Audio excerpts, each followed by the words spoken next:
Welcome back to Two Brothers Sports Podcast. It is Wednesday, March 25th, and we are one weekend down and in March Madness, of course.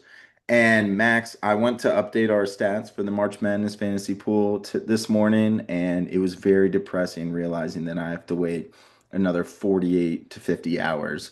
48 hours now at the time that we're recording, 48 more hours until the next college basketball game.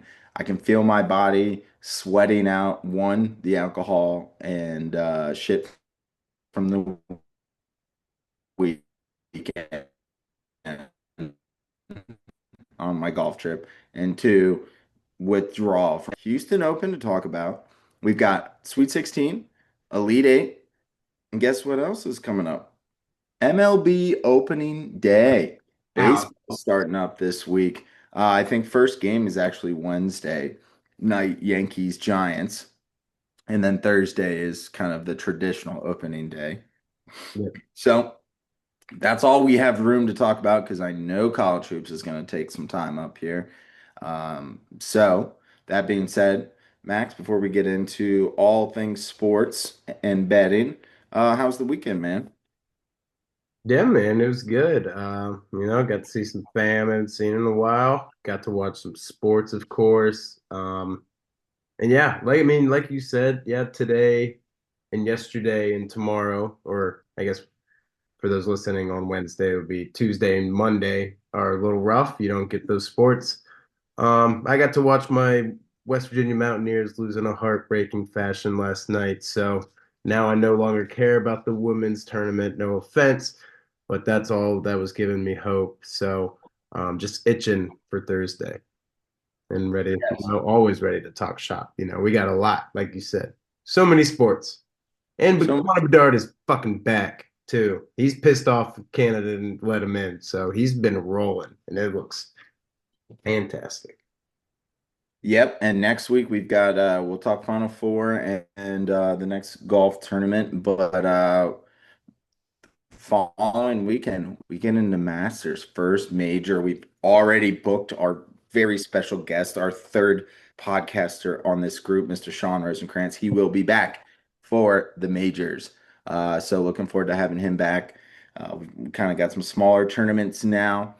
And let's just hop into it, Max. Let's go Valspar, and then we're going to talk a little Houston Open.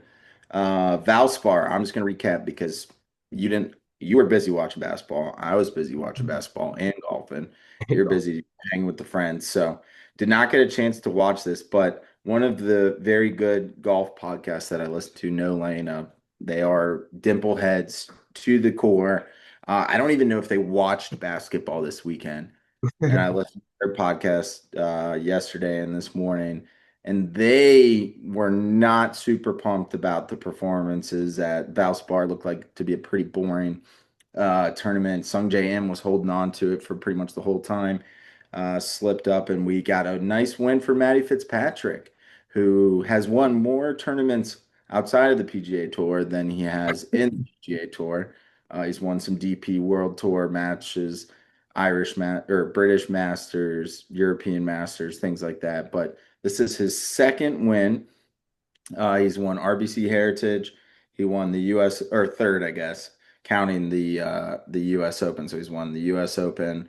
He's won the RBC Heritage at Harbortown, and then this one at Innisbrook for the Valspar. So hats off to him. Neither of us had him.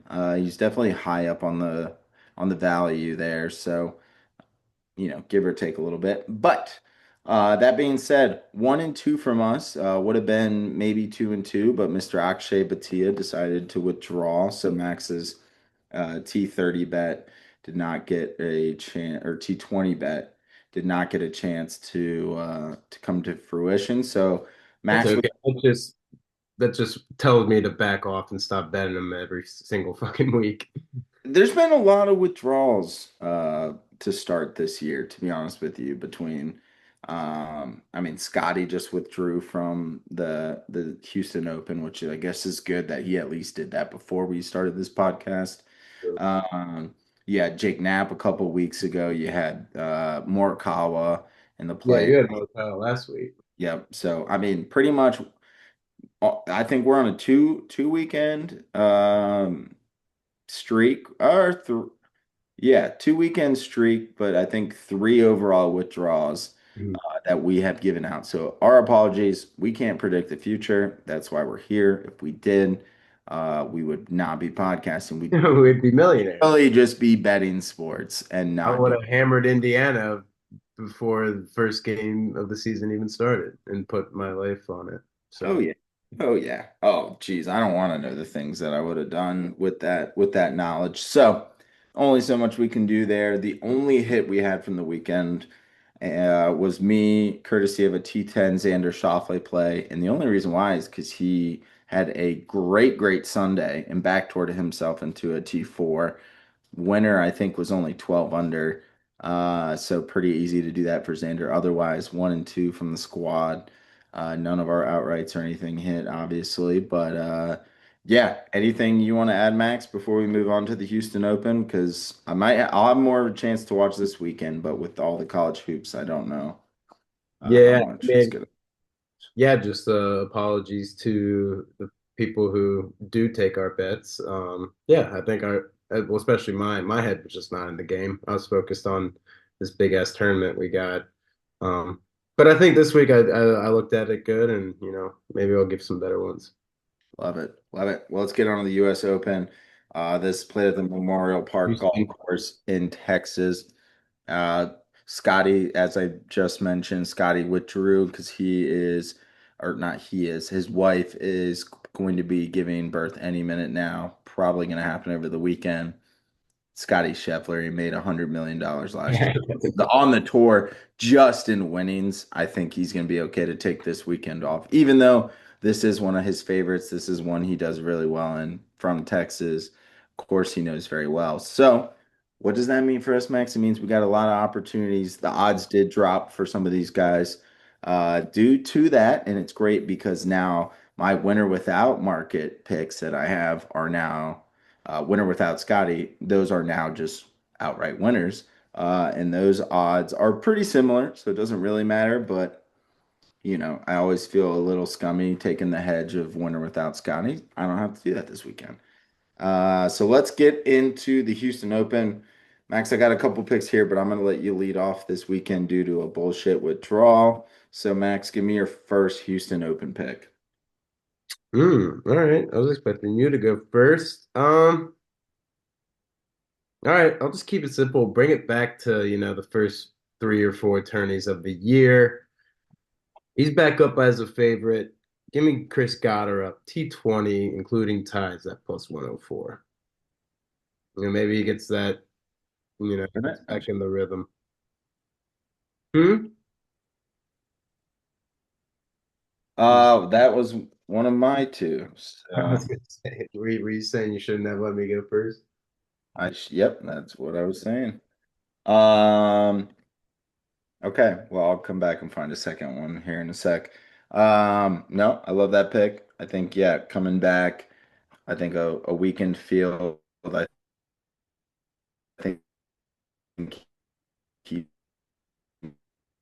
needs a nice little tune up. I don't know if there's first or second. Um, so definitely something to keep in mind there. Absolutely love that pick. So I'm all over that with you. Um, for my first pick, I'm gonna go with the guy who played really well this past weekend. The more I'm seeing his numbers and the more I'm looking at it, he might be eyeing himself for the next Ryder Cup on the European side. He played really well this weekend. I think it was plays at T10. I don't know exactly what spot, but I know it's a T10. That's Marco Penge. T30 is minus 108. I kind of like the T20, but a minus 108 T30 just in the off chance he's in that 24 to 27, 28 range. I think that's a good cover there at minus 108. Nice. I like that. I was eyeing him as well. Okay. I'll give a guy you mentioned in the recap of last week. He played very well until the very end, but I think a T30 does him just fine, including ties. A T30, including ties, Does him just fine. Give me Sung J M plus 124 T30. Very tasty. Yeah, yeah, I think in a weakened field, he's due for a bounce back. Um, so yeah, I can't argue that there. Sung Jim been looking pretty good. Um,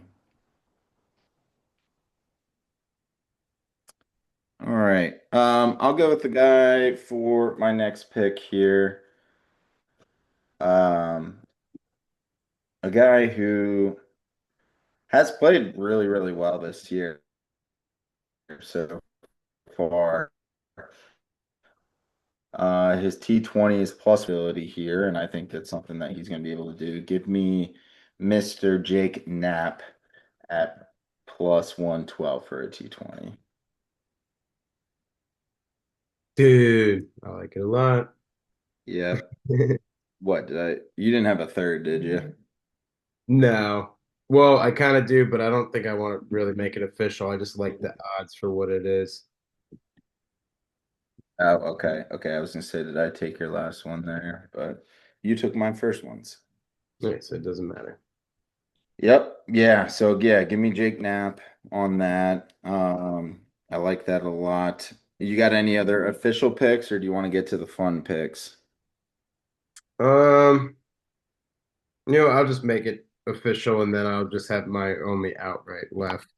Um, Making it official, give me Minwoo Lee plus 162 top 10. Ooh, I like that. I like that. Yeah, I think this is one where he can kind of keep it steady, keep it up there in the 15 range, and then have himself a good Sunday. And maybe someone has a bad Sunday and he sneaks in there at like an 8 or something. Yep. Yep. Well, that's perfect. Perfect segue over to my first fun pick. I'm only going to do two for my official picks. I just, I don't, I don't feel like I can pull up a third. Those were really the only three that I had. Let me see if I can dig one up real quick. Probably not though. No, it's all good. I mean, if you took Goddard up first, I would have only had two as well. Yeah, yeah, we'll just go with that. I don't really love the rest of the board there, so I'll go with my two there. My first fun pick, I'll start with first round leaders, and we'll just kind of ping pong back and forth. Minwoo Lee, he is the leader for first round leader at plus 3,100. This guy is, when he plays well in tournaments, he tends to come out hot that first round. So I absolutely love that for him.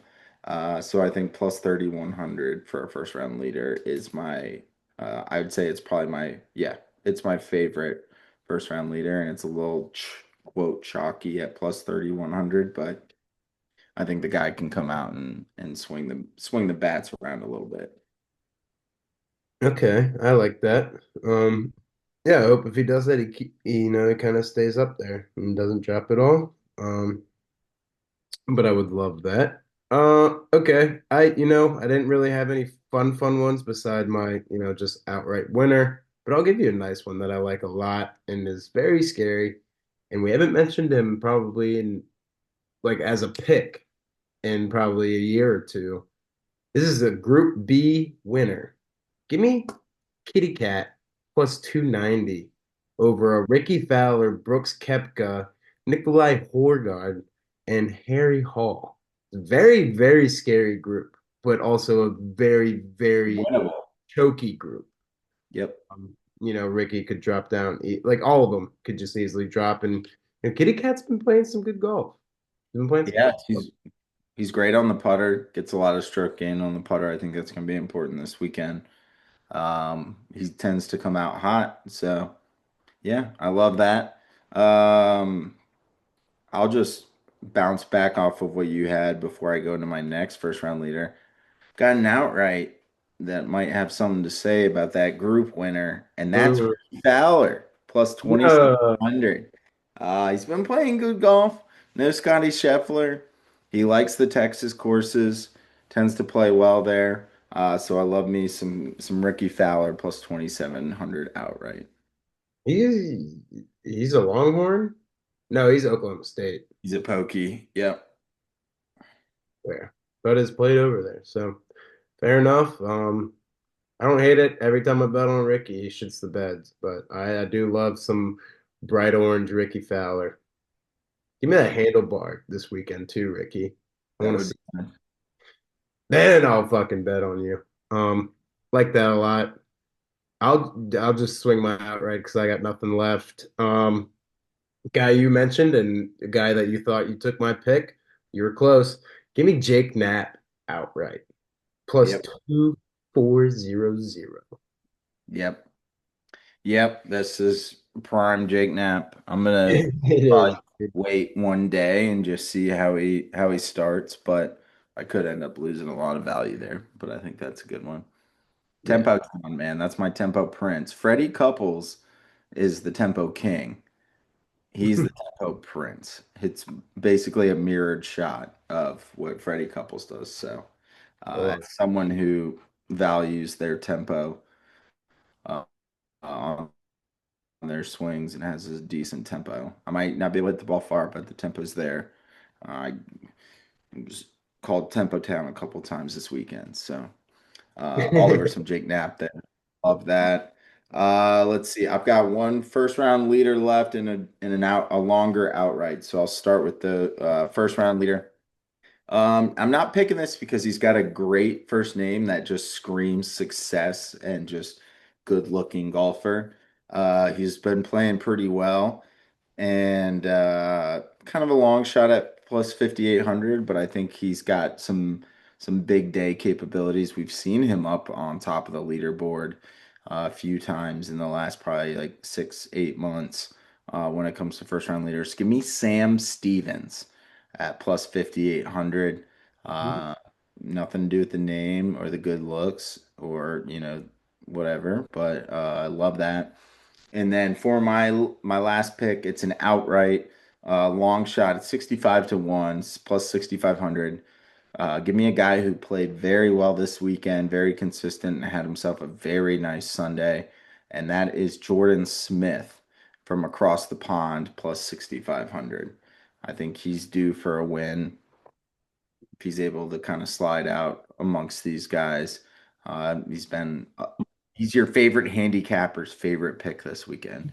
I hope that doesn't mean that because everyone's on them that value is going to change. But I would lock that in sooner rather than later. I wouldn't be surprised if by the time this is released and people are watching this, he's lower than 6,500. But yeah, I love it. He was plus 8,000 without Scotty, now down to 6,500.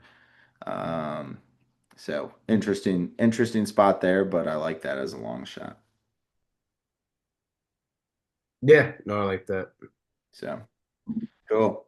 All righty. So we've got for the official picks, we've got Goddard T20, Sung J M T30, and Minwoo Lee T10 from Max, Marco Penge T30, and Jake Knapp T20 from me. Beautiful, beautiful. All righty. All righty. Let's move from golf to baseball before we get into the Goliath that is March Madness. We've got MLB opening day. So I think it's Wednesday is the first official game. It's usually played not in America, I feel like, but I have no idea. But the first game on Wednesday night is Giants, Yankees. Um, so we got Giants, Yankees on Wednesday night. Thursday, we start with the official opening day. Everyone's playing, everyone's having a ball. Sean's going up to Pittsburgh Mets with Mr. Skeens on the mound, so that'll be great. Thursday is going to be a crapshoot of a work day between opening day and March Madness at night. So for opening day, it's just going to be you and me. So we're going to talk a little Cubbies and then maybe a couple futures we have. And Max, I've been knee deep in March Madness in golf and a lot of other things. So give me the Chicago fans' perspective on the Cubbies this year and how we're looking. Yeah, man. Excuse me. Let me clear my throat. Get a sip of beer. Hester, relax. Let me clear my throat. Hester gets excited about Cubby's talk as well. Man, so we got pretty solid. I like what we did last year, obviously. I mean, not the outcome, losing to the Brews in game 7. That was unfortunate, but I think we've done some good pickups, kind of got rid of low-key dead weight. Kyle Tucker, I'm looking at you. You digress. But our infield. I fucking love our infield. We picked up Bregman. We've got the Bushman at one. We got Nico Horner, Dansby Swanson, and Matt Shaw can come in, substitute, maybe even be a DH because his fielding's a little itchy. Um, but dude, I think we're a very, very solid team this year. I think easily 85, maybe even get to 90 wins this year. We picked up Edward Cabrera. I don't. I'm trying to remember if we lost. Um, Don't think we lost much. Justin Steele will be coming back, hopefully fully healthy. I don't know if he's projected to start or get into the rotation right away. He still might be nursing it a little bit, but we've really got a great bullpen. Um, Maybe not great bullpen, sorry, great starters. Our really only bullpen is going to be Palencia, who we all saw for Venezuela, just absolutely shred everyone that he came against, and he has been looking so fucking good. I love him as a closer, but I Yep. think we got a decent pitching with some great hitting. We'll be looking good. I think Javi Assad is still working on his recovery as well. Wait, maybe he might not be on the team anymore. Um, That's where I'm at when it comes to this baseball. I and that's forgot what that. happens to me is like I can't give you every single team's free agency. I can pretty much only give you Cubbies. I forget who All we're asking. and all that shit. But no, Javi's still back. So Javier Assad, who's been nursing an injury for a while, um, he should be coming back as well. It'll be interesting. Again, it's always our pitching that fucks us. So just only time will tell. I think our division is going to be a little harder. I think the Reds and the Pirates are going to give us a little bang for our buck. Cards are still on the come up, but of course the Brewers will always still be up there as well. So fun division as always. I think you have that odds up right now because I got to pull it up. Plus 110 to win the division. I like that. Yep. That is one of my few and only futures I have. So no, I like that. I like that. Brewers is probably non-biased, is probably a good value at like plus 235, I think is last I checked. I'm pulling. Yep, plus 235. Reds 55 or 550. Pirates 600, and then the Cards are 2,800. So goes with that. Yeah, pretty much. I don't like being the favorites, but that's okay. Um, I think we got a pretty good year ahead of us. I really do. Pressure makes And diamonds. oh, and PCA just got 6 years, 115. So he's either gonna fucking ball the fuck out because he had a great first half. I mean, he still had a 30 and 30 season with a Golden Glove, so nothing to like shit on him. But he could have had fucking a tremendous year if his second half of the season was remotely as close to his first. But he got a bag. Hopefully that motivates him, gets him going.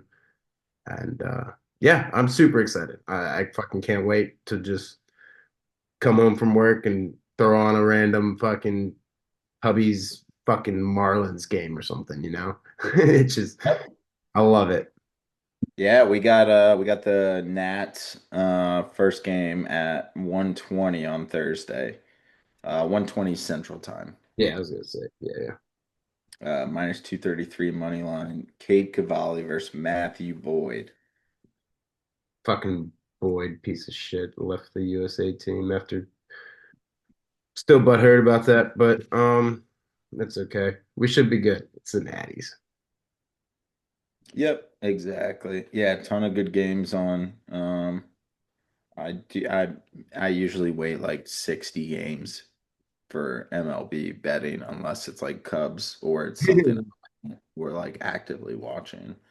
Yep. Uh, So we'll get that in. Maybe we'll bring on like Logan, or someone for some extra baseball. Sean will be on for Masters, so we'll get his takes there.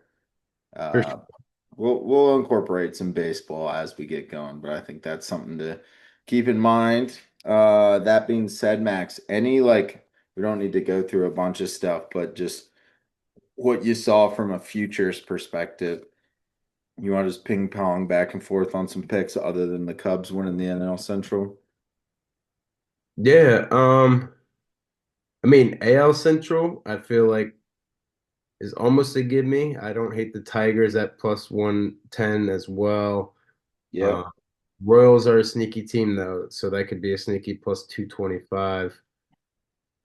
I do love the Mariners this year. I think they'll be a very solid team. They're a plus 100 to win the AL West, as well as a plus 500 to win the American League. Are you looking at my notes? I didn't say. Yeah, I've got Tigers to win the NL or the AL Central plus 1. Mhm. Uh, and then I'll just say it because you said it. I also wrote down the Mariners to win the ALCS at plus 500. So, Yeah, that's awesome. yep, I've only got one more team and a player prop now, but keep it going. All right. Yeah, obviously Dodgers minus 650 is insane. I don't hate a little backdoor. Give me Padres plus 900 just for fun. I mean, why the fuck would you not put or to win the NL West, obviously. Yeah, But yep, yeah. um but yeah, why the fuck would you not do the Padres are fucking stacked. Mason Miller, like what like I'm surprised I did not expect the Cubs to beat them in the wild card last year. No, Very crazy. They are a stacked fucking team. I hate the fucking Dodgers, and but I hate the Padres less. So give me that plus 900. I feel like that's a sneaky one you can rely on. yeah, And why not? I mean, I like the Phillies to win the NL East God damn. plus 175 behind the Mets. Yep, same, same. That was my other. So you have now named all of my division. To your point on the Dodgers when it comes to the NL West, let's say the Dodgers don't win the NLCS. I love me the Phillies at plus 800 to win the NLCS. They've got the fucking talent. They've Dude, got the they just picked up Adolis Garcia, dude. He's gonna be a fucking Harper, Turner, Schwarber, him and Schwarber are gonna hit bombs every fucking day.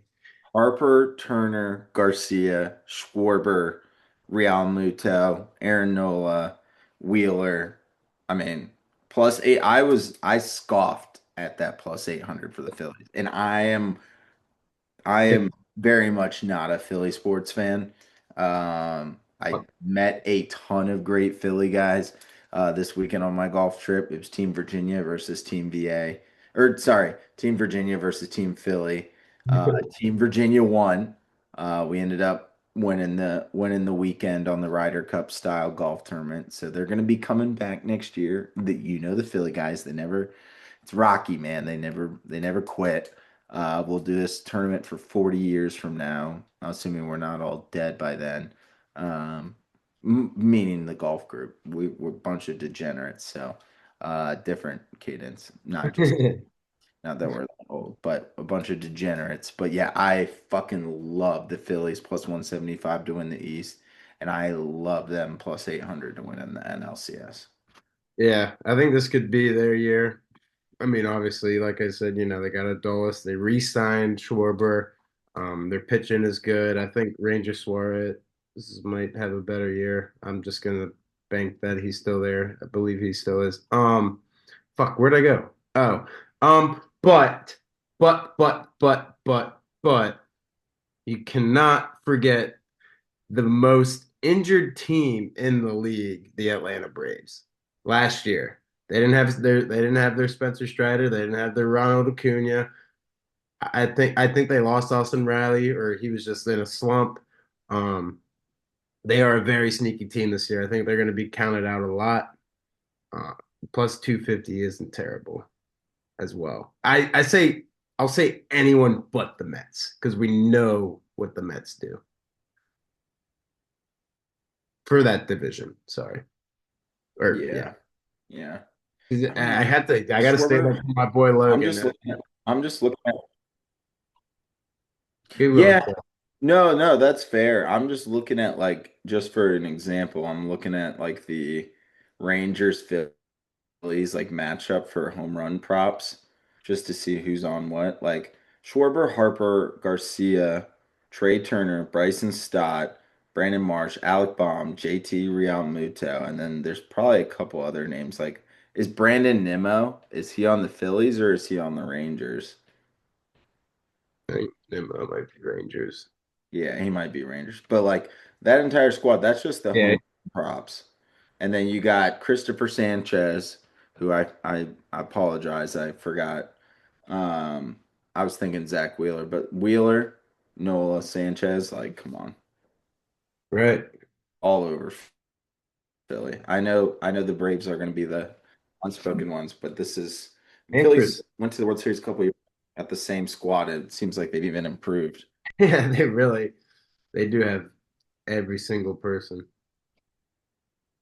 Yeah, so. All right, Nope. Mac. Those are I was gonna say, let me give my one other prop, and then I'll let you rattle off any other ones you got. One I listened to on a podcast, and it just clicked with me. The home run props, and so I guess Sports Line Early Edge is the guy. Max is the name of the guy who gave out this pick, and once I heard it and I started researching, I was like, "This has got to be a lock." So, it is courtesy of the Pittsburgh Pirates, Mr. O'Neill Cruz, who we saw tear up the home run derby last year. Had a great season. He is for 25 or more, so 25 plus home runs this season. He's minus 125. I think that's a lock. I think if I could take out a small loan on my house, I would probably do it on that. And I don't think it would be a sweat. I think he might have 20 by July. So I'm not too concerned about that. He might have 20 by All-Star break, which is, I guess, July. But I love 30 plus. I think he could hit that 30 to 35 range. And 30 plus for O'Neill Cruz is plus 250. So just bombs, dingers, guys 6'7", 250, fucking hits bombs.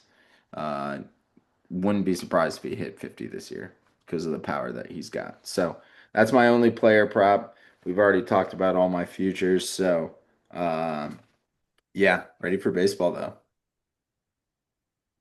hell yeah, dude. Me too. I'll give you one more, and I will also use the name O'Neill.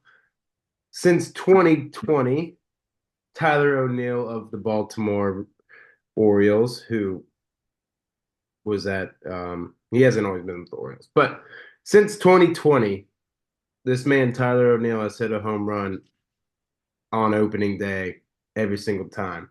So we're taking that at plus 316. Little higher, but still damn near guaranteed. I saw the stat last year. I was hesitant, took it. He banged it. I was happy.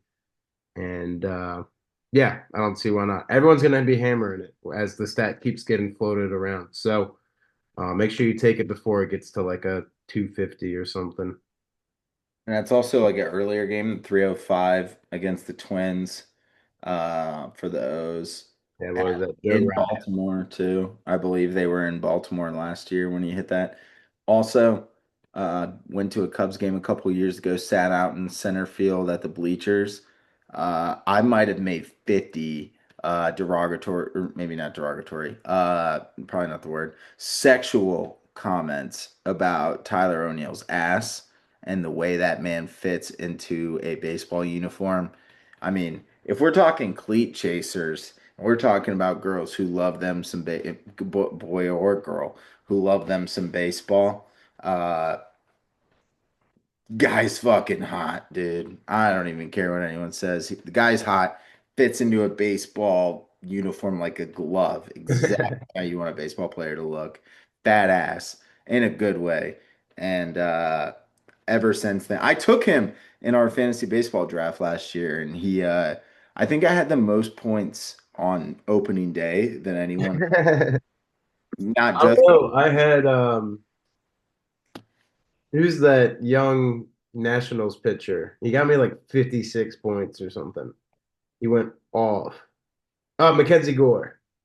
who is no longer with the Mets. Yeah, correct. But last year he had like he had like 11 strikeouts or something, like 56 points. I was like, what the fuck? And then he did nothing the rest of the year. But I digress. It's gonna be a great baseball season. I Yep. really fucking hope the Dodgers don't do anything. I hate to say it, but at this point, I hope every fucking Dodger gets hurt. I don't like put that karma because karma comes back on me. But fuck the Dodgers and fuck everyone. Fuck the whole NL West, dude. Except for Chris Bryant and in the Rockies because they don't deserve that hate. But fuck everyone in the NL Central. This is fucking Cub season. This is our year. Yeah, I love it. I love And it. I think the Orioles do way better. Just like down the line. I don't know what their run or what their wins is. They sucked dick last year. They're gonna be better this year. They've got some good pickups. They Except had some injuries, and then their bats were just like abysmal. Like they had one of the best batting teams last year, like 2 years ago. And then this year, like Gunnar Henderson, Adley Rutschman, and those guys just could not perform. It was, yeah, fucking Jackson. yep, Jackson. But they picked up Pete Alonso. That's a huge, huge boost. See, didn't know that. Did not know that it was picked up Pete Alonso. That's great. Hell yeah. That's going to be a fun team to watch, regardless of how they look. That's going to be a fun team to watch. So we might have to Fucking bunch of white boys banging it out, dude. Pause. Bang. pause. Absolutely pause. What the fuck? We're not talking High Point in Wisconsin right now, okay? We're not talking that yet. We're getting there. We'll get there. And I think we're just about there. That's all I got. I'll end it on that now. Yeah, that's probably smart. I am gonna look up well, just remind me actually later, Max. Um, when Chicago comes to Baltimore, because that could be a really fun series. Uh, Absolutely. I fucking love Camden Yards, dude. dude, Camden Yards is great. They've renovated that outfield too. Um, so I'll look that up and I'll pull it up now, but we'll talk Yeah. later. And Nats, of course, for Emma. And we'll see Emma. Oh yeah. Yeah, and I think they do. They will. If only opening, dude, if opening day was in Nats Park, oh my God. I would be up there so quick. Yeah, oh, 100%. I figured we probably would. Um, it's crazy too, which is a bummer, is that the Cubs Pirates series is on Sean and I's birthday weekend. Like his birthday is April 10th, which is a Friday, and it's Cubs. It's Pirates at Cubs 120. And then Mm. the next day it's another 120 Saturday game. Um, so unfortunately we won't be able to make that. We didn't plan that out. Yeah. Just trying to see real quick if they do have. Oh, okay, they're in Baltimore July 7th, 8th, and 9th. So we might not be able to do that because we'll probably be taking PTO for the 4th of July. Dude, but exactly. I'm taking that week off anyway. Why don't we just run up there? And then come back down for the ninth and 10th. Or we go up for the 7th, come back down 8th, ninth, and 10th, and finish out the weekend at the lake. All right, we'll tuck off. Yep, but no Nats home series, like no series at Washington. I'm gonna take the week before. I don't know. We'll figure that out. All Yeah, right. yeah, no Nationals away trip. Damn, what the fuck? Yeah, just the home one to start. They don't play the Nats the rest of the season after That's the insane. Yeah. Yeah. 162 games and they don't play the same team twice? Oh, wait, hold on. For some reason hold on. The schedule was only giving me the first half of the season. I don't know why I did that. All right. Well, we'll talk about this. August 11th, 12th, and 13th. They're in DC. And that is fucking Tuesday, weekdays. Wednesday, Thursday. Yeah. Let's So be. Oh, it we'll would, be in, and then we'll be in Nashville the weekend before. Nah, it's not gonna happen. yeah. So that's okay. But maybe we'll get out to Chicago for a game. Um, And my girlfriend wants to. Maddie only wants to go to Chicago for the fucking Garrett's popcorn, to have fresh Garrett's popcorn. And the other night, she was literally looking up Cubs games to go to, just so she was. I was like, "What the?" She's like, "This is the only way I can get you to Chicago." I was like, "Really? Not my family?" I was or a like, Bears game, "Yeah." like a Bears game over. I'd rather go He's to a not gonna want to go to Chicago in the fall, or the Bears game in the fall. yeah. We'll talk offline. We'll talk Yeah. offline. All right. Well, that's enough baseball for now, Max. We're getting into the creme de la creme of the podcast here, and that's fucking March Madness, dude. We got a lot of good stuff to talk about here. Let's just start with like a light recap because obviously we can go through each of the games, but we still need to go pick all the other games for the Sweet 16. Um, so let's just like ping pong back and forth on, best moments, most memorable things you watched from this past weekend. All right. Yeah. I mean, I'll just I'll start off with our hometown college, or one of our hometown colleges, VCU, hitting up a big one against North Carolina. Such a fucking great game. Coming back 19 down in the second half, forcing overtime, and then pretty much almost like they kind of dominated overtime. So that was a great Thursday. I mean, that's how you start it off. I mean, just fantastic. Yep. Yeah. I mean, dude, I that was the game that so I was driving down to South Carolina at that point, and so um I Sure. was basically listening to the game. I wasn't watching the game. But I was listening and they just couldn't get their defense set. And I feel like UNC was just running at a pace that VCU couldn't keep up with. And then you had VSAR as a big man doing his thing. So it's tough to just kind of capitalize on that. I feel like every turnover, every fast break, UNC was taking advantage of in the first half, and VCU really just came back and kind of tightened that up. So hats off to Phil Martelli Jr. Hey, Uh, buddy, listen to Oh, this. what the It's a lot. fuck? You got Sorry. court costs, attorney fees, higher insurance, Is it still damage to the going? car, I DUI fucking fines, muted it. not to mention. this is a paid for ad. It's still going. Driving costs All right, more than fuck me. drugs. It could cost a life. Dude. All There we go. right. I'll, But yeah, Phil Martelli Jr. had whoops. off to him in year one, making the tournament, making an upset.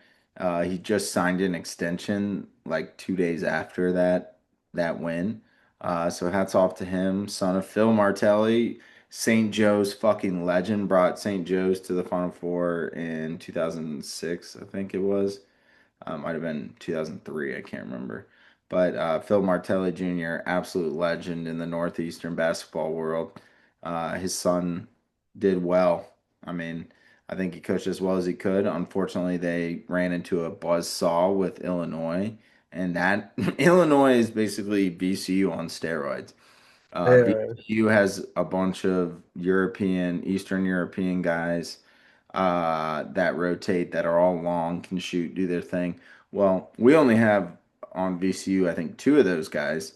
In Illinois has like nine of those guys, and so they just run a fresh rotation and caught up to them. But you beat UNC, which is a huge win for the program, and I think a really good momentum swing for VCU. I think it helps them. We talk about like JMU football being kind of a stepping stone for coaches, VCU being kind of a stepping stone in the basketball world for coaches and for players. So hopefully they can keep some guys around and then also help get some recruits in with this run. Great seeing them get a win. And also, it's always nice seeing UNC lose, regardless of the Hmm. team they're shelling out there. Yeah, you lose Caleb Wilson, but there's no reason that without Caleb Wilson that UNC team shouldn't be able to beat VCU. So No, and I was, dude, I was so close to getting Terrence. Hill Jr. instead of my BYU guy, just because last year I got Max Scholga and he kind of shit the bed, so I was kind of scared. But Terrence Hill had like 34 against UNC, and then he would have done better than my BYU guy. But no, VCU's got this guy Sammy Jackson coming in next year. It's a fucking stud. He's gonna be nice. Okay. Okay. Something to keep in mind. Something to keep in mind. I think I'll bring up the quick, obvious one. One of the very few upsets that happened in the first round. And Max, we can talk about almost upsets. Like we could talk about Siena and Duke. I don't think it's really worth it because Duke ended up But it winning. didn't happen, right? Yeah, so I think that's fine without having to talk to. But let's Wisconsin, High Point, Wisconsin shooting the lights out, and a guy in Chase Johnson who has recorded 0 2-point makes this season until his layup at the very last second Fucking against Wisconsin. Looked like he hasn't shot a layup before. hero. Uh, I mean, Max, as someone who is very Chase Johnson like when it comes to the basketball court, I do not shoot 2-pointers very often, let alone layups. I'm a jumper and outside mid. Your 2 pointers are still right at the top of the key. Yeah, yeah. My 2-pointers are like a step inside the three, but Yeah. I don't do layups often. And Chase Johnson decided to do a layup, but worked out well and upset a Wisconsin squad that had a lot of hopes coming into this tournament. Max, I think the biggest takeaway for me is that we lost on, and we still got a great game with Arkansas High Point, but man, Arkansas Wisconsin would have been a blockbuster of a game. Yeah, I agree. I think you had a High Point winning against Wisconsin as well, right? No? Okay. Well, then I'll pat my back and say good job, Max. Yeah, High Point was the team. I wish like you said, yeah, Arkansas, Wisconsin would have been good. I wish High Point. I wish I don't want to foreshadow, but I wish we got a little more double-digit teams going forward. I thought High Point would kind of be, that Fairleigh Dickens or the fuck who's the Peacocks with Doug St. Peter's, I was St. there. Peters. St. Peters. Yep. I thought Yeah. I was at the Purdue game. yeah. So I And thought at St. Peter's.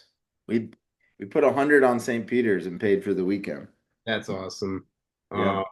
Uh, so I was hoping a little bit for something like that. Well, I guess we do. I don't want to. We got Texas, but fuck Texas, horns down as always. They're not a small little school like a High Point or Fairleigh or all those guys. Shout out to Loyola. But yeah, I like that a lot. I think that was a good one. I'll just say right away, hand up for BYU. I thought they were a better team and could do better with. They still had some guys they're missing their best player. I thought they could get it done, but Texas is on one right now. Yeah. No, I love that. Completely agree with that. I did have Texas beating Gonzaga. So props to me. Yeah. Um, this is where they run into some trouble, which we'll talk to later.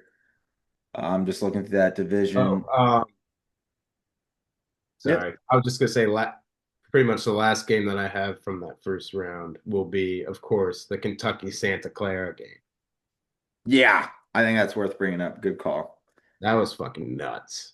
And I saw what the head coach of Santa Clara was saying that he tried calling a timeout and they didn't give it to him or something. Yeah. I think it was a little late.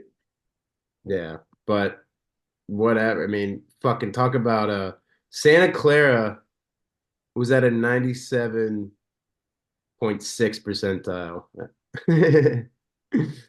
before OT at something like a couple, yeah, with full, sorry, yeah, whatever. Yeah, with the seconds left. So crazy. They hit that game tire. Kentucky, I mean, they almost had it. They were playing yeah, Iowa State. I think they were close for a little and then just let it slip away.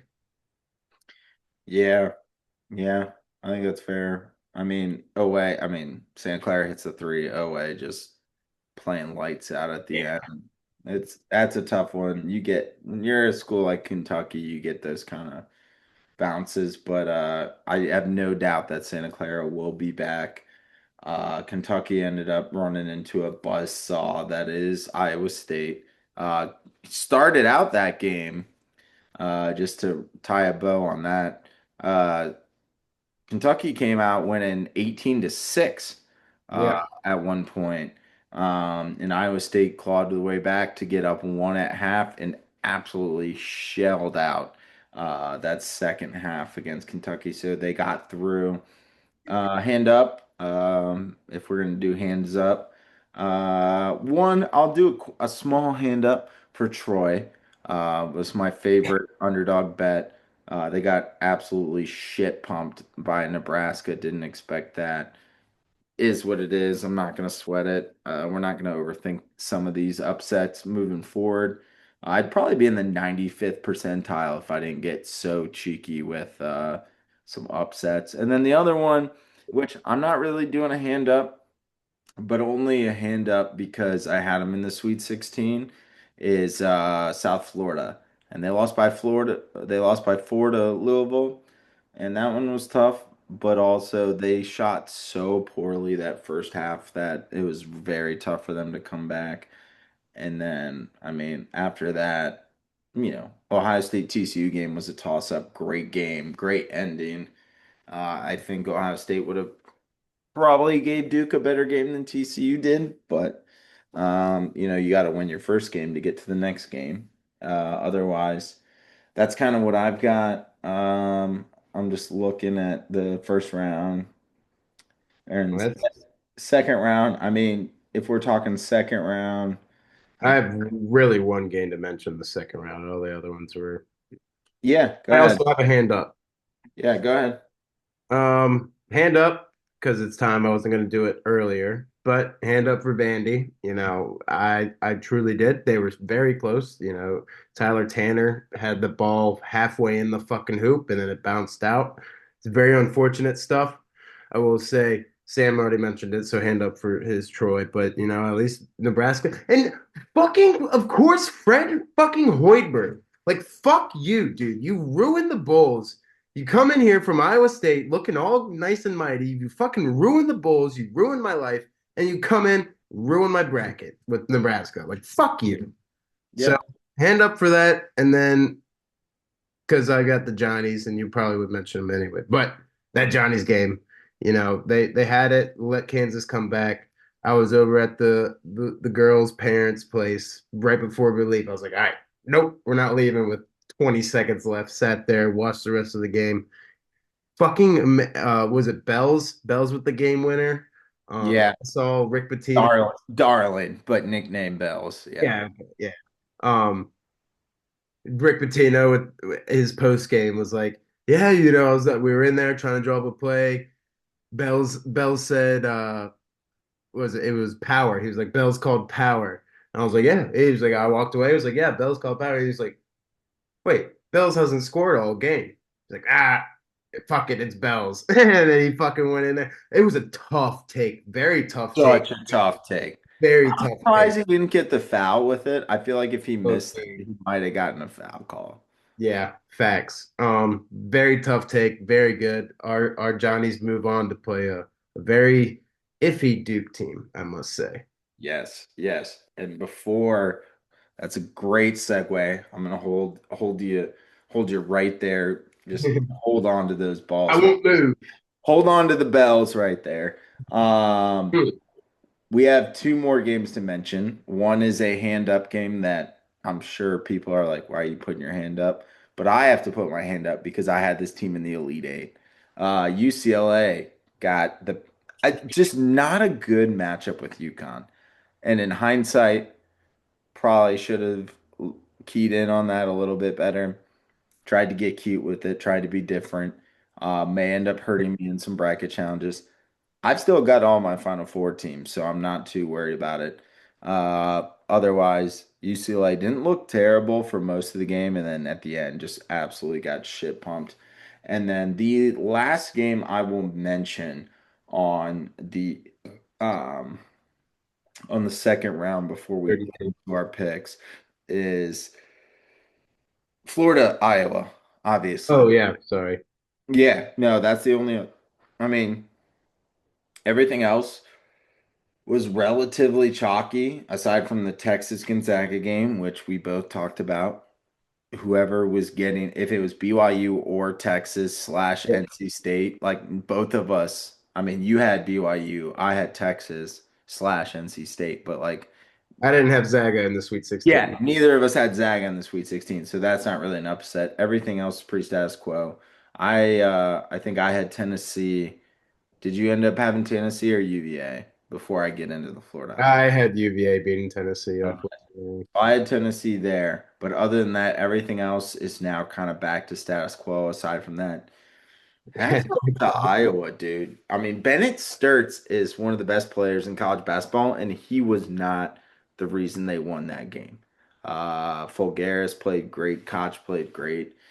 They Iowa looked good against Florida, and Florida turns out that Xavier Lee is not their, playmaking point guard. They gotta get a point. Like they missed Walter Clayton so fucking bad in this tournament right here. Like this, like if Florida had Walter Clayton, obviously if everyone has blah blah blah blah blah. But like it was such a clear miss from Florida's perspective where they needed a guy like Walter Clayton who can like take the ball up, one, without turning the ball over, and two, create his own shots and also create for other guys.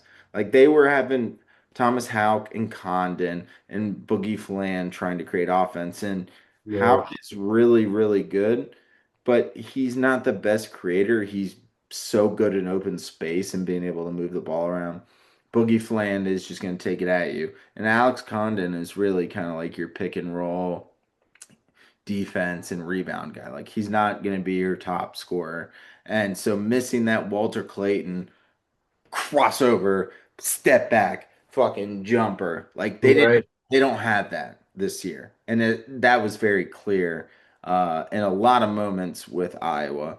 And I'm going to say a couple more things, so I might take some of your talking points, but I'm just going to keep it moving. Ben McCollum, head coach for Iowa, if you could do a QB rating, but on coaching and like a head coach rating on how he did that game, I don't know that there's anyone that could have called a better head coaching game. He had two successful challenges in the last 3 minutes that turned out to be possession changes and getting them the ball, which is a 1 point game. So obviously that's the difference. He drew up a perfect play call on that last three with Bennett Sturts and Fulgaris sitting in the corner. And just the defensive matchup with this Florida team and the way that they switch off ball and even on ball with the picks and everything and the way that Florida has length everywhere you go. Iowa created mismatches and was able to attack those. And it's one of the best pure coaching like matchups and one of the best pure coaching performances I've seen in March Madness in a long time, to be completely honest with you. Like, yes, the Iowa team did really well. They hit their shots. They didn't hit their shots in some of those things, and Ben McCollum still drew up these perfect plays. And so, Ben McCollum, I mean, any big program that needs a head coach right now, if you haven't already called Ben McCollum, you are out of your fucking mind. Guy's a stud coach.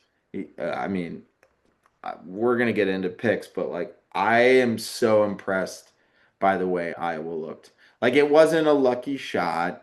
It wasn't, you know, some bullshit injury or, you know, things like that. You can argue, quote, foul trouble, Max, when it comes to March Madness. If you get both Alex Condon and Ruben Chenyulu into foul trouble with 10 minutes left in the second half and both have three fouls, that's not just luck. That's attacking the right people at the right time. And Iowa played some of the smartest basketball I've ever seen. when it comes to these matchups, and all hats off to them because God damn it, Max, if Bennett Sturts gets going against Nebraska, it's fucking over. Yeah. No, I mean, to your and just looking at like their box score, I mean, 29 from the three, um, 51 from the field goal, which is awesome. But like none of these guys, Tavion Banks had 20 points and he was the most high. Like everyone on Purdue scored besides Yark and Yarrick, Trevin Yarrick. But like, yeah, they fucking move it all around. It's fundamental basketball. It's just like their fucking football team. It's just like I don't see a reason how this Nebraska Iowa game doesn't end in a 12-9 somehow. I know it's basketball, but like like this is Big 12 football. This is gonna be the fucking all right. So 12-9, we'll say 54-49 or some shit. Like that's the Big 10 version of basketball, but it's gonna be crazy. No one, I don't know what the statistics are, but if you had Nebraska and Iowa in the Sweet 16, you're a fucking god or a dumbass. Sam might be frozen. And he's back. Yep, we're back. Yeah, No, I completely agree. I think it's gonna be a slugfest. I'm very much looking forward to that game. I was pulling in some stats, and are you good with just segueing into Sweet 16? let's do it. All right, I'm gonna give this stat, but we'll go bit game by game.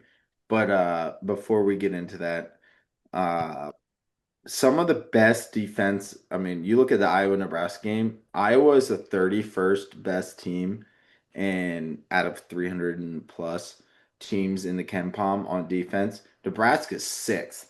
Nebraska allows 65.8 points per game, and Iowa allows 66 points per.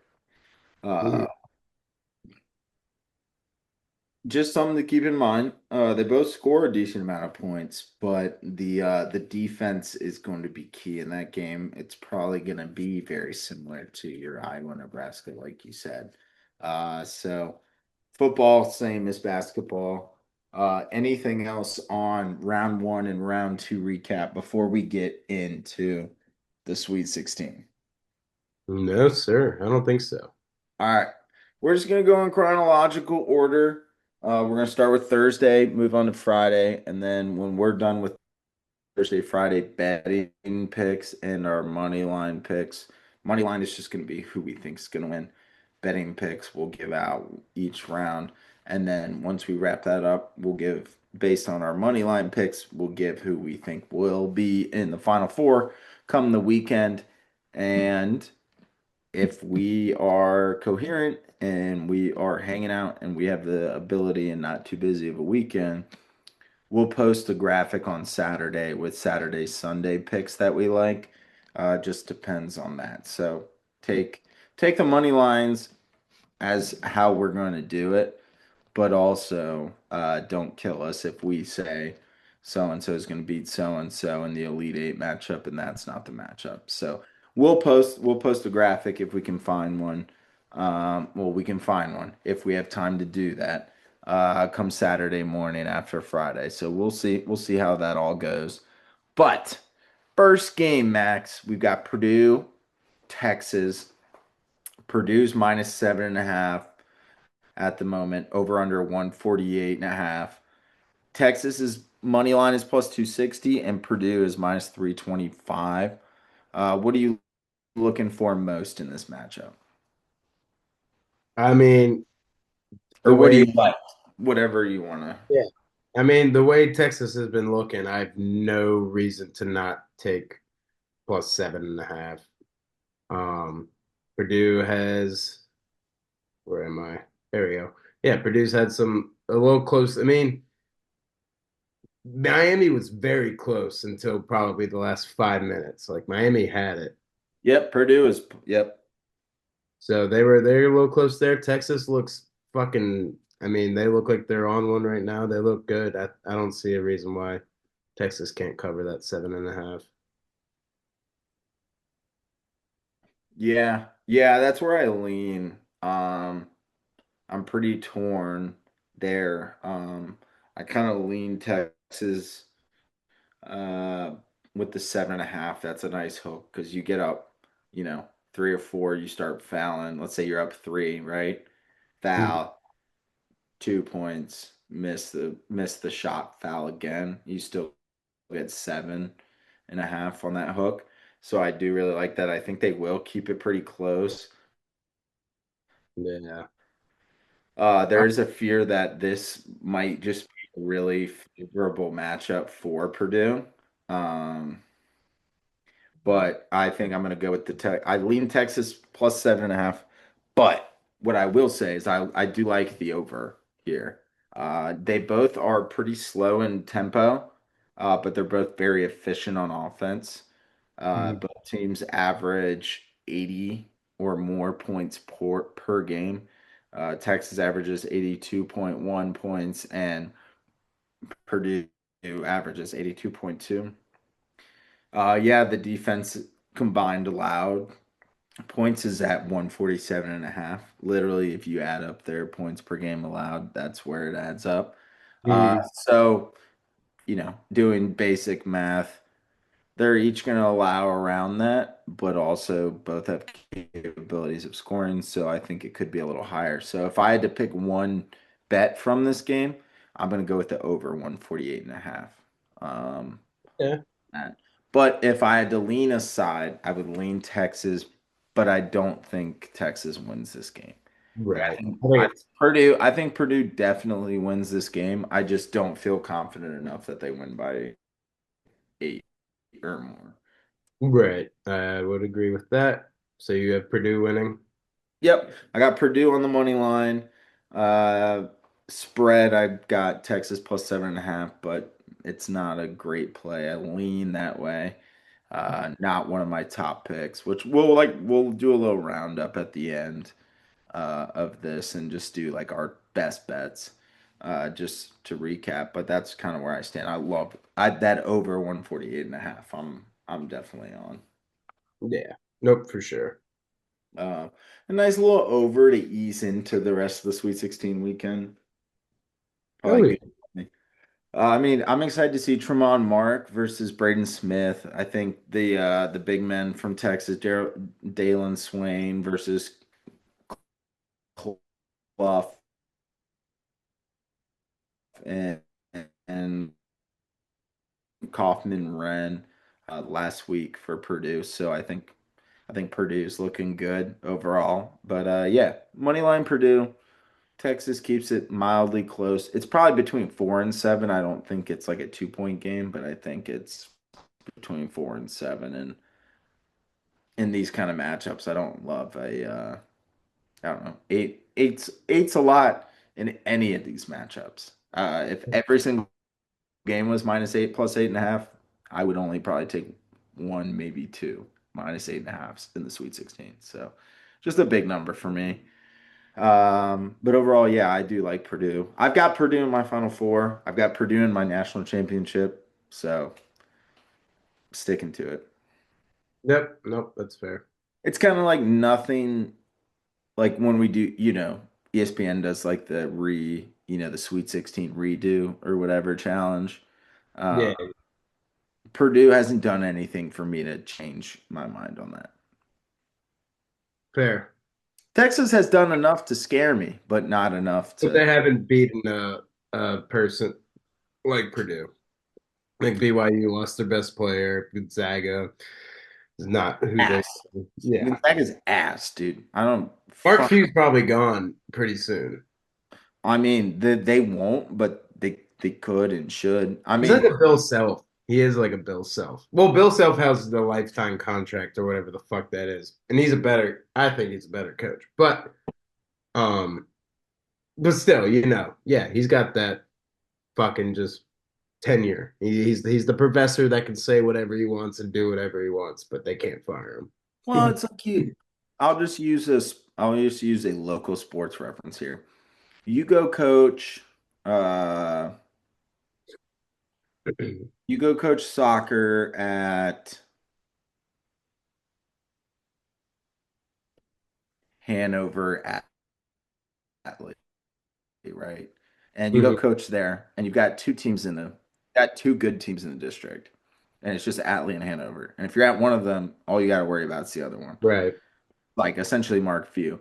And then Mark Few goes over to play Cosby and James River and Midlow and Monacan. And it's like, oh shit.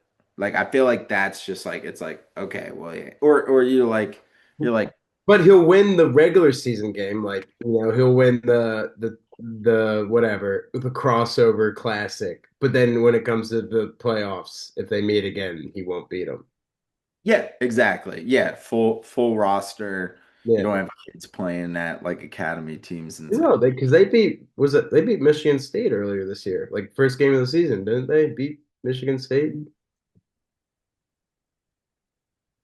or something like that. We don't have to backtrack, but they beat someone pretty big early in the season. But yeah, so Gonzaga sucks. We don't need to get hung up on them. um, Yep. With that there. I like Purdue as well over Texas. Okay. Okay. Cool. Anything else on that before we go to Iowa, Nebraska, which we've already kind of hit on mostly, but No, sir. all right. Iowa, Nebraska, following game. Max, can you give me before I get too uh deep into this, what time is the Purdue Texas Purdue, tip? Texas is 7:10. And then what time is Iowa, Nebraska? 7:30.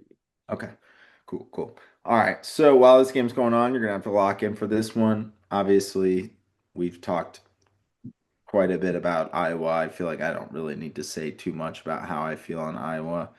Um, so Max, I don't know where your pick is, but could you give me maybe some positive spin zone on maybe why Nebraska can win this game? Because I've clearly showed my hand. I mean, I truly don't have a reason why other than just maybe they're just rolling. Yeah, I have Nebraska going too. Bryce Sanford, hell of a player. So is Mast, but I don't know. I think there's something about this Nebraska team, and Fred Hoiberg has always been a great college coach. Didn't make it in the big leagues, and that's why I hate him because he went to my team. But with him and Iowa State, they were always a very solid team. Um, there's just I think he can rally these guys together and get over a Iowa team that maybe is a little star-strucken over beating the one seed Florida. Maybe they're high on their heels or they got a big head, whatever. Maybe you can catch them slipping for you can get out right away.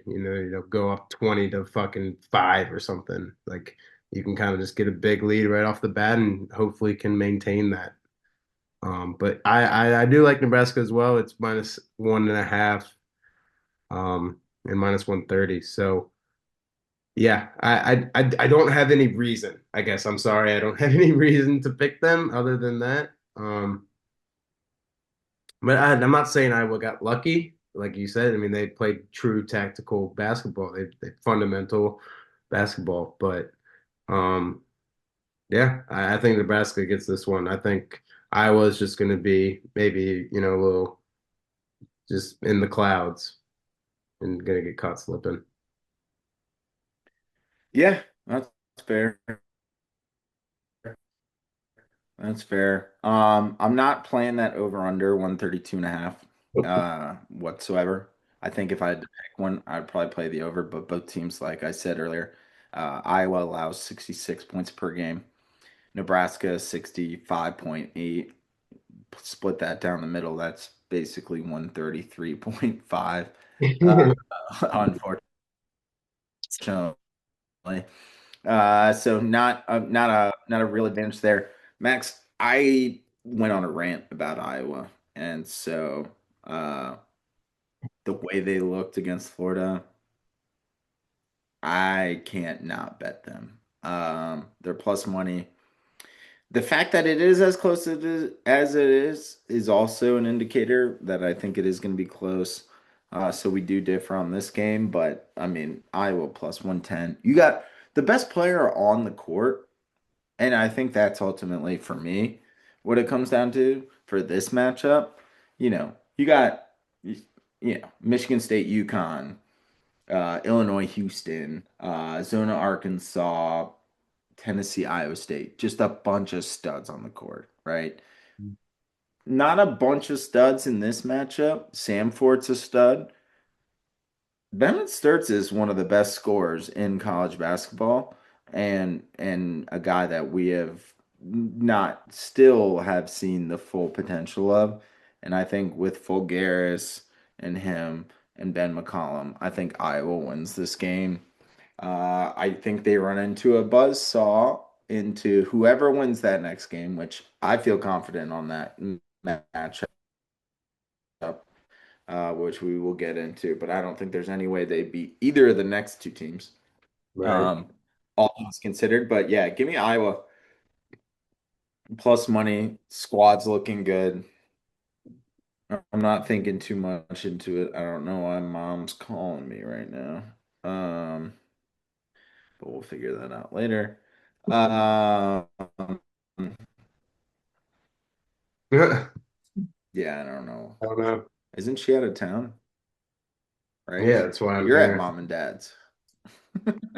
Yeah. I'll text her back.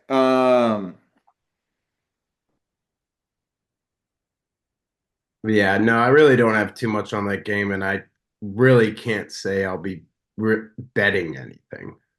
I might parlay, throw like Nebraska in a parlay or something, but I don't think I'm really going to be touching this game because I have no idea.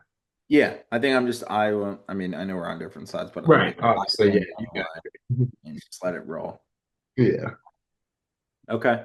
Moving on to the next game, which it's going to be tough to beat Houston, Illinois, but this might end up being the best game of the night on Thursday. When the Arkansas. Arkansas was before. Oh Yep, yes. Arkansas, Arizona. Yeah. So Arkansas is Arizona's minus 7.5 right now. Over unders 166.5. Just to put money line because I think some of these other games we've already kind of talked about, but Arkansas money line plus 275, Arizona minus 345. Where you what bets do you like from this, and what are you watching for in the matchup? Yeah. I mean, obviously, I have Arizona going in my bracket. Arkansas has looked very good. The 7.5 does seem like a lot, but I think there's no reason for me. Arkansas has looked good, but there's no reason for me to not go Zona as well as a 7.5. Um, they've been pretty dominant, and I think they can win by 10, 12. I don't think just a team like Zona is just not going to stop or slow down. Yeah. Yeah, this game I feel very similar to when it comes to like Purdue and Texas, except I feel more confident in Arkansas. So I do love the over of 166.5. Arkansas is going to push the pace. Arizona can push the pace if they have to, and they probably will have to. I don't know that they're going to have someone that's going to stop Acuff. They've got someone who's going to stop Brazil and Billy Richmond Hmm. down low, but I don't know if they're going to have anyone stop Acuff. So I love, if I had to pick one bet from this, I think I would absolutely go the over in this matchup. And then if I had to pick a side, I'd probably lean Arkansas. Um, I know you just kind of sit differ, but 7.5 can be a lot of points. Some backdoor capabilities there. Yeah, I mean, only won by 12 against Utah State, so Arkansas is a way better team. But I think they were kind of holding back. I think, Oh yeah, I mean Zona's like the deepest team in college basketball. I mean, you've got Pete, Jaden Bradley, Braden Burries, who are all American freshmen, and then you got Krivats and other guys kind of sprinkling in there. It's tough to beat, but yeah, if I had to pick, I'd probably go Arkansas 7.5. I don't love it, but I love Arkansas in general, and so there's probably some slight bias on my end from that. But give me the over and 80, 88, 81. Okay, I Yes, like that. there. Yeah, so 169. It's close, but I do like those both. I like the over and I like Arkansas 7.5. I mean, you look at it tempo wise. So Arkansas is the fifth best offense according to Ken Palm. Arizona is the fourth. Arizona is the third best defense. Arkansas is the 53rd. But tempo wise, they're both in the top 75, and they each average over 85 a game. So I think defensively, Zona's much better. They average almost 12 points better per game on a defensive side, but offensively, it screams over to me. And after watching High Point in them, I think that one's an over. I gotta go. I think Arkansas is going to push it as much as they can. Yeah, no, I like that. Um, It will be close. I don't know, man. I just fucking all right. Well, Max, I don't know where you feel on this game, but I might go on a little Houston rant if you got to take a tinkle here. Um, yeah. Do you just want me to just get mine out of the way? your Houston, Illinois pick? Yeah, Yeah. yeah. Give your pick, go take a piss, and I won't be done by the time you get back. Well, yeah, I'll be done in 2 seconds. But um, yeah, I mean, I'm not going to go too much because I know you're going to talk about it. But Illinois has looked very, very, very fucking good. But I think it comes to a stop here. -3.5 is a little sneaky. Um, but I think Houston's got this under control. They've been kind of just rolling, keeping under the radar for everyone. I really haven't seen much analysts except for like one or two, and then Sam as well, pick them to be the outright winner. Um, but I think Illinois kind of comes to a standstill. They've had an easy breeze. I mean, no fault to or no disrespect to VCU, but yeah, I think Illinois' run comes to an end here, and Houston handles them very well within that or outside of that 3.5 range. Yeah, I'm torn on the 3.5. The 3.5 is where I'm kind of like, is this something that I want? I kind of lean that way. But you look at the matchups, right? And so you got Houston with the 10th best offense according to Ken Palm. Illinois second best offense according to Ken Palm behind Purdue. And then defensively, you got Illinois 24th, Houston 4th. There screams a Kelvin Sampson ability to be able to say, hey, we're gonna lock you guys up. Switch on anyone you want to. We got Chris Sinak, Kingston Fleming, Milo Suzanne, Emmanuel Sharp, and their fifth guy who is slipping my mind right now. But you got five guys who can switch and do anything on anyone. Keaton Wagler versus an Emmanuel Sharp, or Keaton Wagler versus Uzan, or even like a Snock or something like that, is going to give Illinois trouble. I think that's going to shut down Keaton Wagler. I have Houston winning the whole thing. So obviously I have some bias here. I love where Calvin Sampson has this squad. I think without Florida, I think there might be a licking of the chops kind of deal. So that does scare me a little bit from Houston's perspective. But Calvin Sampson isn't going to let him get to that point. And I think with that defense, I don't have an over under pick on this matchup. I think based on what I'm seeing, It's probably leaning under, but with that all being said, I'm not playing that. I lean Houston -3.5, but I am in love with that money line -162. I know it's outside of our juice range, but god damn it. A Houston, and I'll pull it up real quick. A Houston And Purdue money line parlay. Just those two when it comes to Thursday. oh, Houston, Purdue. I thought you were gonna go. I was gonna ask you about Houston, Iowa. Oh no, no, just Houston Purdue is +111. Oh, that's very nice. Yeah. So I'm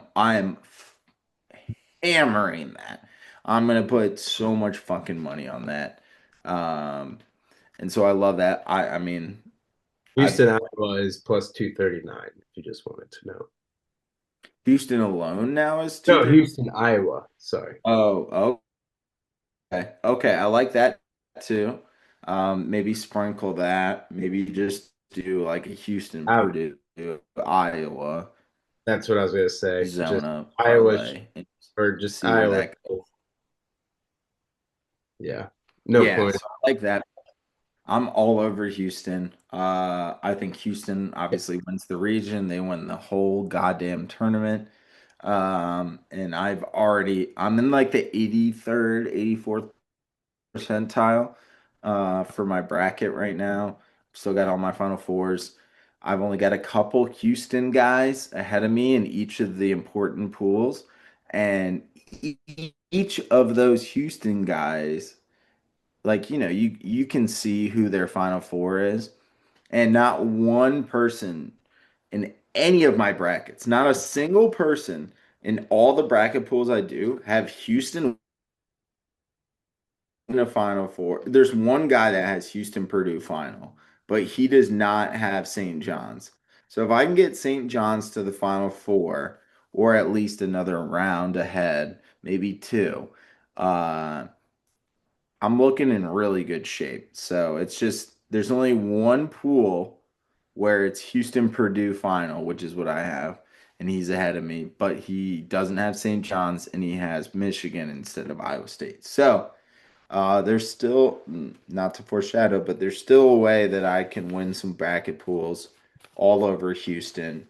The talent, the talent is pretty mild. It's almost equal, but I think with Kelvin Sampson versus Brad Underwood, I think I'm taking Kelvin Sampson in that defense for Houston. So give Yeah, me all the beans on Houston money line. Give me all the beans on that.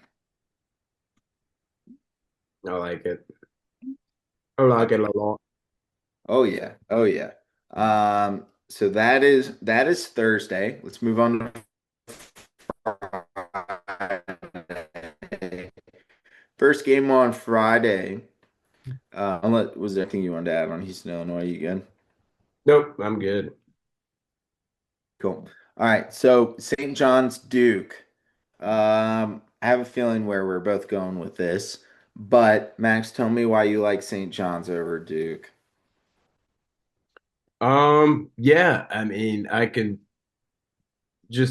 never Duke, granted they were up there this whole year and everything. I was just never big on them at all. I want to tell you that they struggled with TCU, but the box score won't show it. They truly did. They struggled for a little bit. They got out. Obviously, struggled with Siena as well in the first round. Um, St. John's, Kansas is a better team than TCU. They struggled there, but they got it out. I love Rick Pitino. I love St. John's. I love the St. John's roster. They are probably they're deep and they are one of the most well-rounded teams that I have seen this whole tournament. They are the team that I thought they were last year. This team is better. This team is just got it in them. Um, I just have no reason why St. John's and Rick Pitino can't just school this. I told you guys that it would could come to these, these top coaches and getting there. Um, It's just all about just the experience. Um, and I love Ricky so much. Mafia Rick, he's the man. I have no reason not to hammer what plus 6.5. Is that what it is? Yep. Yeah, no reason not to hammer that. Yep. And I'm going to be so invested on the money line at plus 265 Oh yeah, that too. Sorry. and plus 6.5 that I'm not even touching the over under on that. Um, Yeah, dude. could end up being a slugfest, could end up being higher scoring. It's kind of how Duke wants to go about this matchup. But I echo everything you say on St. John, so I really don't have a ton to add there. Zuby's gonna give Boozer trouble, and if they can get Boozer in foul trouble, that plus 265 is gonna be plus 110 by the first half. So, Yeah, for sure. yep. Okay. All right. On to probably the hardest game for me personally to handicap. Bama, Michigan. Bama's plus 9.5, over under 175.5. Do you have a pick on the side or the total that you like? Because I don't, and I'm happy to be convinced one way or the other. I mean, I really don't. I don't like the number because we saw what Bama fucking did last week to Texas Tech, who yeah didn't have Toppin, but are still a very solid team. They just ripped them open, shot every corner three that you could think of. They were fucking hot. Um, but I'm still not going to backtrack on Michigan being an absolute dominant dog. And as a not underdog, just a big dog. I think this could be a Michigan team that pulls a 21-22 UConn and just steamrolls them. They are my favorite. They are my outright to win. I have them winning. They're still going, looking strong. So I have no reason why Michigan might just win by 15 for some. Yep. Bama, you said it in the lobby. Bama can shoot you out of the game or shoot themselves out of the game. So we'll just see what Bama team shows up, but I think Michigan can definitely hold their own and play some good defense and obviously keep up with points. I mean, we're talking a 90 to 86 matchup to hit that over. Yeah, that too. Yeah. That's crazy to me. If anything, I think it hits too. That's the crazy thing. yeah, Michigan might put up like and that's the 106 and Bama puts up like 85. Yep, agreed. And so that's kind of where I'm at. So I think I'm at playing the over for fun. It's probably not my like best Right. total. But I think this game could easily go. I mean, dude, Bama averages 91.6 a game and Michigan averages 87 a game. It just depends on Michigan's defense. Like I could see it being 101. I could see it being like 90 to like 79. Um, and that would put us at 169. So still would not put us over. Well, I think Bama still I don't think Bama loses by 20, but even though I said that they would as well to your You to never know. I mean, but Michigan's so solid defensively. They got big men. It just really comes down to the guards for Bama and whether they're able to shoot. I mean, I don't know what the deal is with Aiden Holloway. It sounds like he's not coming back at all. Um, Phylon and company is a solid squad. I just don't know. It's the one game in the Sweet 16 where I don't feel confident on anything. yep, no, I agree. I think with my gut, because I know myself, if I think 9.5 is too much for Michigan, but then when I don't do it and they win by 15, 20, I'm gonna be like, yeah, Max, you fucking dumbass, you should have bet it. So I think that's gonna be I have to. I have to take it.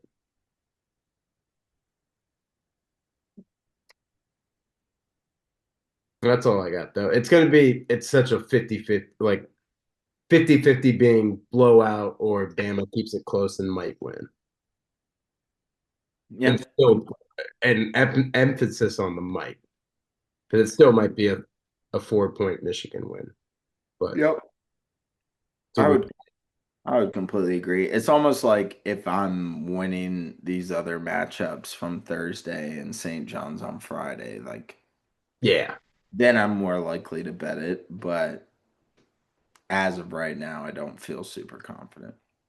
yep, I'd agree. It Cool. should be a fun one though. Definitely high scoring, I think is what we're both saying. Yep. Oh yeah, it's gonna be a great game. And that'll lead us into Michigan State and Yukon, which pound for pound, I mean, you could argue Houston, Illinois is probably the best matchup uh, that we're going to get this round potentially. And so I absolutely love that. I'd like to hear what you think on this matchup. Michigan State 22nd in offense and Ken Palm 13th defense. UConn 30th in offense, 11th in defense. And if you look at the pace of play, UConn is 322nd in pace of play and adjusted tempo. Michigan State 243, and Michigan State's getting plus 1.5 and a money line of plus 110 with an over under of I think it was 135.5 last I checked. Um, so Yeah, where are you leaning? 136. 136.5. Okay. But Um, that's it might be different on. Dude, I don't know. I mean, I'm just gonna have to go with what I had originally, honestly, at this point. Love Tom Mizzo, January, February Izzo, as always. But we saw what Hurley and the crew did to Cronin and the crew. I just think UConn's got it on them right now. It's a minus, yeah, like you said, -1.5. UConn, I think that's a good one to look at, but you might as well just take the -130 money line. I think it will be close. I do like the over. I could see it. I could see it both ways for sure, but I think it's going to be, a 78, 75, or, up high 70s game. Yeah, like Michigan State, I know their tempo is 243, but like I feel like the last couple games I've seen, they like to push it. Fears likes to push it. You got the big men matchup with Michigan State versus UConn. I feel like Michigan State's got better big men than UConn does. And UConn's got a lot of guard play. I mean, you got Braylon Mullins, Solo Ball, Caravan, versus like a Fears Kohler, Cooper. Cohen car. So it's I feel like this is I almost feel like the reason why I'd go UConn in this game is because this matchup based on what we said with St. John's and Duke, like screams St. John's UConn matchup number Yeah. 3. Like I feel like that's more enticing for me than it is. And I like Michigan State. I might end up playing that money line at plus 110. But like a Yukon St. John's Elite Eight just screams to me. So unfortunately, I love Michigan State. I grew up before I grew up being a bigger Notre Dame, like JMU, whatever fan, for college hoops. Michigan State was my number one school, like in the early 2000s before Notre Dame started kind of playing better. Right. Neitzel, Maurice Ager, Shannon Brown, those guys. And so it's Yeah, I hard for feel me like to go your against go Michigan get your State. steak But there. well, like -1, I do have the number five jersey still in the closet at mom and dad's. I was a big Michigan State fan and loved Izzo and their squad, and it's hard for me not to pick them, but the whole St. John's Yukon thing screams to me, and I think with that, yeah, you can go money line. The -1.5 is it's enticing for sure. I mean, I think you go -1.5, you got a pretty good chance there. So Yeah. I'm gonna lean UConn on that. I'm probably not touching the over under because Yeah, I but don't but Seth seems low. 71-67 gets it done for me. That I think that screams UConn in the over. So um, I love Michigan State, but this is where I gotta fade myself here. So No, and I'll just topple on that just for sake of it. I mean, dude, if it ends up being Duke, Michigan State, I'm praying Tom Izzo can get to the Final Four. Like, I do want Tom, like, as much as I want Rick Pitino to get back there, like, I want Izzo as well. So it just sucks that it came that way. I think Izzo's got a team that can. Um, but yeah, if it's not going to be Ricky, I hope it's Izzo. yep, I agree with that. I agree with that. So just straight money line then. Are you going UConn? Yeah, yeah, with minus 130. Yeah. Yeah, fair. All right. Leading off to the last game, and this is a sneaky great fucking game to end the Friday with. I've got Greg Holly and John Dodd as some big Tennessee grads and some Tennessee fans. So I'll lead off here. Hmm. Biggest thing for me, Max, when I'm looking at this is Iowa State looked great against Kentucky. Yes. Took them a while to get going. Are they going to be able to sustain this against a better team in Tennessee without Josh Jefferson? Perhaps their best player, if you want to argue Milan Momcilovic, it's pretty give or take. They're pretty fucking even. But no Josh Jefferson for Iowa State. So that being said, I don't have a play on the over under. If I had to pick, I would lean over. I think without Josh Jefferson, there could end up being an over 138 and a half. But if I had to pick one best bet from this, give me Tennessee plus 4.5. And I have Iowa State in my final four for the record. But Damn. and Iowa State can still win this game. But I think Tennessee's going to keep it very close. So if Iowa State wins this game, I don't see it being by more than four. So I'm going to take Tennessee with that plus 4.5 and hammer that. Yeah, no, I agree with you. Iowa State, I had Iowa State going. I had them beating BC, or Virginia, I believe, UVA. Yep. But looking at it, obviously didn't they had Joshua Jefferson as a timeout as I was picking them. And I'm looking at Tennessee, just like this is such a weird Tennessee team, and they are rolling. Like you would expect what the Grant Williams and Schofield, they only got to like the Sweet 16 and then botched, I believe. Like this doesn't seem like a Tennessee team that could go far, but for some reason they are. And I like them both. Yeah, plus 4.5 and to win, minus or plus 160. I think they can Yep. do it. Iowa State, granted, has still looked good. I mean, they were struggling against Kentucky in the beginning, and then found a way to push through. I think Kentucky's not that great of a team anyway. Um, but yeah, give me Tennessee just to, be the only, well, be the lowest seed in the Elite Eight. Yep. Completely agree. I'm torn on the money line. Obviously, I need Iowa State to keep it moving for the Yeah. bracket, but based on Josh Jefferson going, I mean, if I had known Josh Jefferson was going to go down in the first round, then I'd probably flip this bet right here. Right. Um, so is what it is. But yeah, give me all things 4.5. Anything else on that matchup? No, was yeah, 138 and a half. I don't know. I'm not touching that. Yep. Yep. Okay, so then let's run through just straight money lines now that we've gone through the bets because the lines for Saturday, Sunday are not going to be out. We're just going to go through and we're going to do kind of that second challenge, Sweet 16 that ESPN allows us to do. And so, Max, when it comes to the East, who do we have? We've got St. John's and UConn. Yep, St. John's, UConn. Okay. And I'm just gonna do matchups for each of us first before I get into the picks. In the West, you have Zona Purdue. Yes, sir.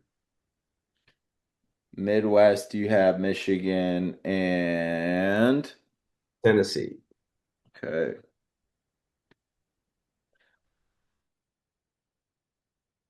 And then for the South, Nebraska, Houston. Nebraska, All Houston. red. Okay. Okay. And then I'm gonna name mine and then we'll go through those picks real quick. We don't need to give crazy detail. We've talked about every team already, so I'm not gonna do that. I'm gonna go with the same thing. As much as it hurts me to not do Michigan State, I'm gonna go St. John's, UConn in the East. In the West, I'm also gonna go Zona Purdue. For the Midwest, I am going to do Michigan.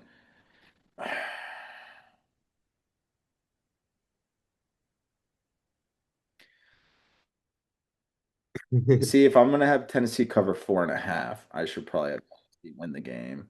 So I'll go with that. I'll go, even though that's gonna kill my bracket. Actually, you know what, Max? I'm gonna stay consistent with my bracket. Yeah. I'll go with that because everything still looks good. So Iowa State, Michigan for me, and for the South, I'm going Iowa, Houston. And then let's see. Now we're at the final four. So let's go game by game real quick. Just give me a quick synopsis. Don't need to get into too much detail. St. John's, UConn. Who do you have?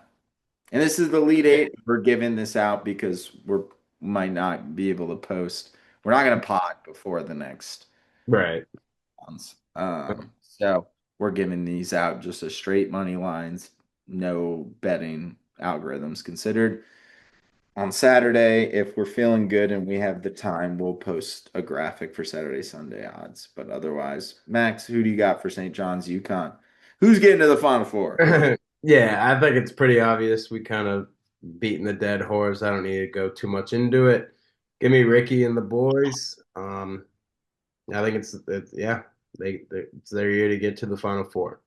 Not much more said. I bet it's probably going to be like a 2.5 UConn favorite, would be my guess. I like that. I am also with that on St. John's. I think they win out. Would love to see my plus 900 Final Four cash. Uh, Hmm. that would be awesome. Okay, next one. We're going to the West. Zona Purdue. Yeah. I know you're not going this way, but Zona, I had them in there the first time. I'll keep them in there. I think it'll be a closer game, but um, yeah, I think they get it done. I like it. Obviously, I'm going Purdue. They've been looking good. Zona's been looking good. I'm hoping this is where 90% of the brackets that are ahead of me drop off. But I yeah. think Purdue can slow them down. Oh yeah. No, I don't think that's going to be a pretty game. To say Hester. so. Yep, I'm with you. I got St. John's, Purdue. You got St. John's, Zona. Midwest, you've got Michigan and Tennessee. Yep. Keep it as is. Give me Michigan. They're going to be rolling. Yep. And that being said, Max, I got Iowa State, so we're gonna keep Iowa State. All right. I mean, just keeping it with Yeah. the no Josh Jefferson, no problem. Um, which is gonna be Which has been the theme so far. so far it's been the theme. We'll see when we run into the big dogs of Michigan, but I think that's probably where they end up losing it. But you never know. Mom Silovich and company, they look good. They've had guys step up. Heisey's stepped up. So I'm gonna stick with that. And the South, we've got for you, Houston, Nebraska. Yep. Sorry, I got a weird like hiccup thingy. Um, Houston easily handles them. Yep. This could be like an Elite Eight game that you stop watching at half. Yeah, yeah, easily between those two. I mean, Yeah, I've Iowa or Nebraska. agreed. And obviously, I'm sticking with my Final Four squads. Right. Everyone's still intact. So Houston, Iowa State, Purdue, St. John's. Let's keep it moving. Let's win some brackets. I could probably get away with getting the Final Four right because of how many people are in Michigan and Arizona. Like if Purdue and Iowa State just make the Final Four, I think I can Oh my wrap. God, yeah. Yeah, I think I can wrap that up. Even if Purdue gets in over Zona, I might be in good shape. Even if Iowa State loses Right. to Michigan, um, with the St. John's pick, of course, because I didn't see basically when I looked at the brackets that were ahead of me, I just looked at people who had Houston, and then I checked to see if they had Purdue in the final. Only one team did. Everyone else had like Houston, Zona, Michigan, and Duke. So St. John's gets in. That's huge. Purdue, like, I mean, Right. I didn't pick a. Thanks. We didn't bring this up. I didn't pick a single one seed to get to the Final Four this year. That is impressive. Yeah. So if that happens, then I should be in good shape. Uh, One of them's gonna get there. I think Michigan's going to be the one that gets there. To be honest with you, if I had to pick one, I know um, Zone always chokes, and they were scary to me, but I think their route was a little easier. But Purdue's going to be tough. So, yep, that's going to be a great game. yeah. And that should be slated to be that'll be a Saturday game. Houston or Houston and Nebraska slash Iowa, and then it would be Yeah. Sona and Purdue. So that'd be Yeah. a Saturday. Sunday's gonna be tough um, on the bracket, but we'll see. So yeah, okay. Well, once we get into everything next week, we'll have the Final Four and the national championship available. We'll have some golf. But is there anything else you want to hit on March Madness before we go our separate ways for the next couple days and keep it No, moving? I don't think so. I think we've fucking crushed it. I don't know that there's any more to talk about. Um, I don't know what other sports are on, but it doesn't matter. Um, so yeah, so yeah, I think that's it from us. Max, good luck on the rest of the second chance bracket. Make sure you put in that second bracket because I need to do Yep. that. Because you can still win some money off that. Hmm. So I mean, now that there's only 16 teams, it's much more doable to line those. Whoa. Yeah. No, for sure. Sweet. Well, Max, if that's it from us, thanks everyone for listening. We will be back next week as we always are. We'll talk a little golf, talk a little basketball, and whatever else we can talk about to fill some space. But Max, always a pleasure, dude. Good Cubbies. Yes, We will sir. be watching at 120 probably from my desk in my office, but excited for more sports, man. Like it's just the natural progression. March Madness wraps up, baseball starts, then it's UFC, golf, and baseball, and it's not a bad space to be in. No, not at all, baby. Love it, love it. Well, thanks everyone for listening. Let's have a good week, and let's have a good weekend. Oh, yeah. Thanks, guys.